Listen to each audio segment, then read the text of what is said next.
Claro, Javier, y es que precisamente de eso vamos a hablar. Y yo no lo conocía como tal, ese nombre, el síndrome de Munchausen. Pero primero, antes de hablar de esto, les voy a presentar al doctor Mendoza. ¿Cómo está? Buenos días. Muy bien, Roxy, muy bien. ¿Qué tal? Muchas gracias. Bienvenido. Muy buenos días. ¿Cómo se siente hoy? Como todos los jueves, cool. Ah, bien cool.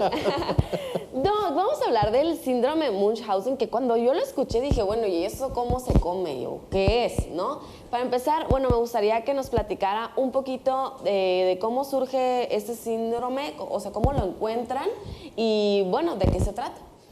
Pues este síndrome lo descubrió un investigador médico, el doctor Ashler, allá por las edades de Javier, ¿verdad? Allá por 1951, en donde él se da cuenta de la simulación que está haciendo un paciente y finalmente le pone el nombre de una popular novela que se llama Las historias fantásticas del barón de Munchausen. ¿Por qué? Porque era un personaje que hace, bueno, unas historias súper increíbles, ¿no? Bailó adentro de una ballena, se trasladó en unas balas para ir a ver al enemigo, anduvo en un caballo a medias y se le salía el agua por un lado cuando tomaba agua. No, contaba unas historias fantásticas. Bueno, él encontró que hay pacientes, ¿verdad?, que tienen el mismo problema. O sea, inconscientemente, no es de forma consciente. En algún momento de su vida, por lo regular en su infancia, ellos vieron que cuando estuvieron enfermos les ponían atención.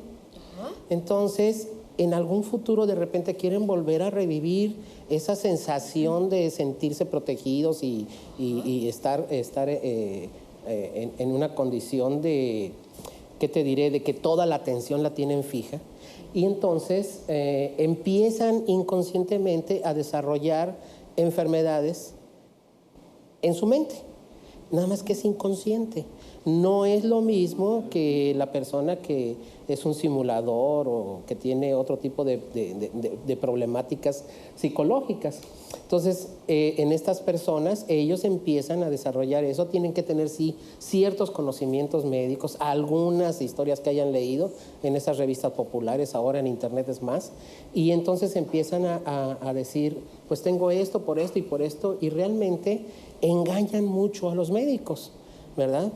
Porque pueden pasar años para que se pueda detectar que este paciente no tiene neumonía, no tiene cáncer, no tiene un problema de colitis, no tiene un problema de cáncer en el cerebro o un tumor, ¿no?